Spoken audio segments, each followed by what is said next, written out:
Hello friends, फिल्मी खबरी YouTube channel पर आप सबका फिर से स्वागत है। दोस्तों, आज के इस वीडियो में हम बात करेंगे द एडजस्टमेंट ब्यूरो मूवी के बारे में, जो कि 2011 में रिलीज़ हुई एक American science fiction thriller movie है।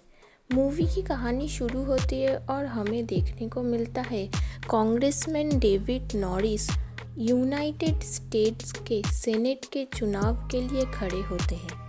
डेविड अपने स्पीच की प्रैक्टिस करने वॉशरूम आते हैं। डेविड की तब मुलाकात होती है एलिस से।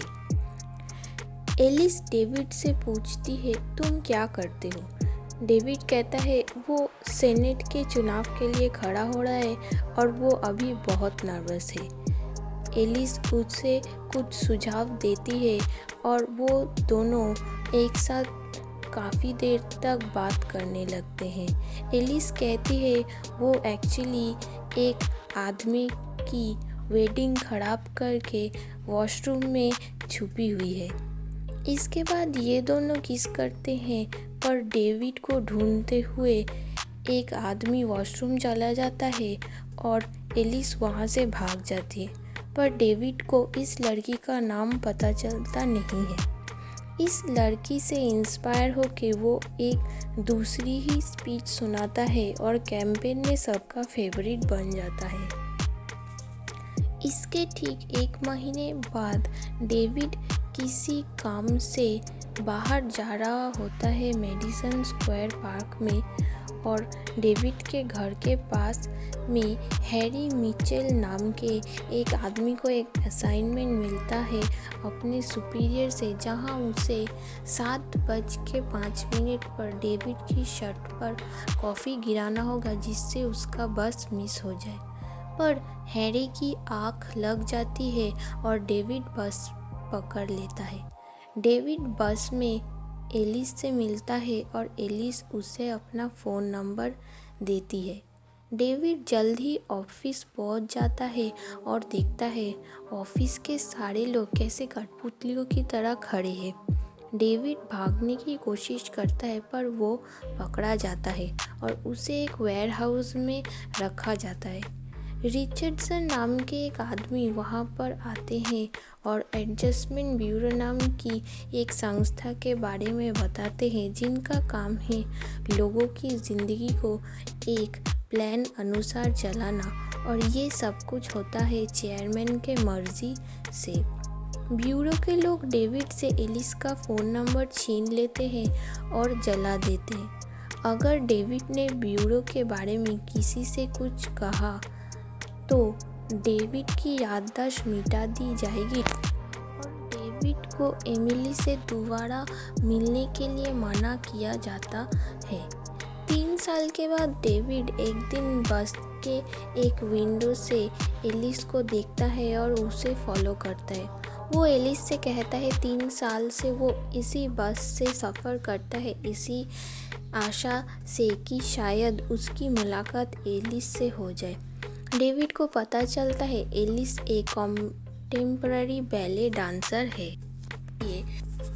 ब्यूरो के लोग उनका मिलना जुलना बंद करने के लिए उनके काम के शेड्यूल्स बदल देते हैं, पर डेविड ब्यूरो से लड़ते हैं उनकी लाइफ को कंट्रोल करने के लिए और उसे एलिस से नहीं मिलने देने की वजह से।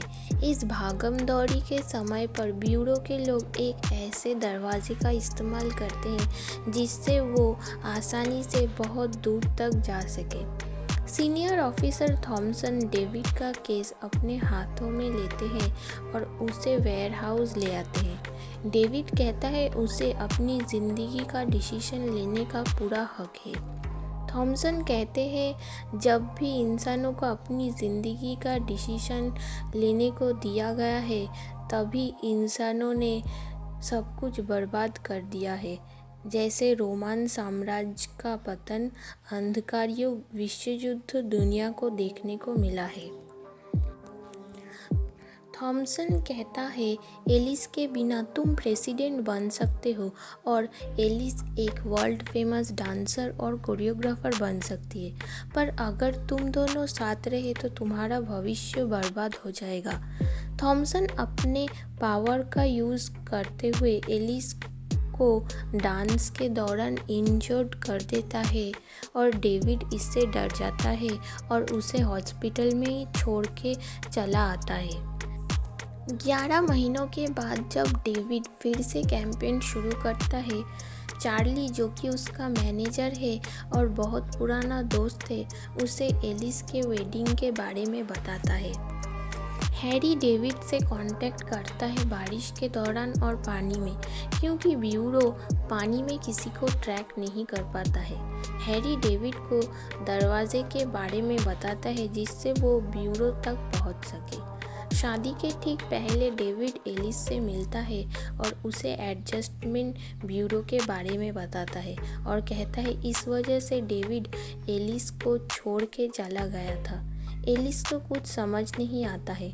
डेविड उसे दिखाता है दरवाजे के इस्तेमाल करके कैसे वो ट्रैवल कर रहा है सारे शहर में, पर ब्यूरो को उनके बारे में पता चल जाता है। डेविड चेयरमैन से मिलने की सोच लेता है और एलिस भी उसके साथ जाती है। वो ब्यूरो के ऑफिस घुसते हैं सब एजेंट्स के सामने से। बिल्डिंग में कुछ समय तक भागने के बाद वो बिल्डिंग के एकदम एंड में आ जाते हैं। वो समझ जाते हैं उनका अंतिम समय आ चुका है। वो एक दूसरे से गले मिलते हैं और किस करते हैं, पर जब वो अपनी आंखें खोलते हैं तो ब्यूरो के लोग वहाँ से गायब हो चुके थे। थॉमसन वहाँ पर आता है पर हैरी उसे रोक देता है डेविड और एलिस का रिवाइज प्लान दिखा के। हैरी कहता है तुम लोगों के प्यार की वजह से ही तुम लोगों को जीत हासिल हुई है और तुम लोग अब आज़ाद हो। डेविड और एलिस एक साथ ऑफिस से निकलते हैं और खुशी खुशी चलने लगते हैं और हैरी सोचता है चेयरमैन शायद एक दिन मनुष्य को अपने खुद का प्लान लिखने को देंगे। और इसी के साथ दोस्तों हमारी ये कहानी ख़त्म होती है। दोस्तों अगर आपको हमारी ये कहानी अच्छी लगी तो चैनल को सब्सक्राइब कर लेना और बेल नोटिफिकेशन को प्रेस कर देना। आज के लिए बस इतना ही दोस्तों, अगली बार हम फिर से हाजिर होंगे ऐसे ही कुछ अमेजिंग स्टोरी।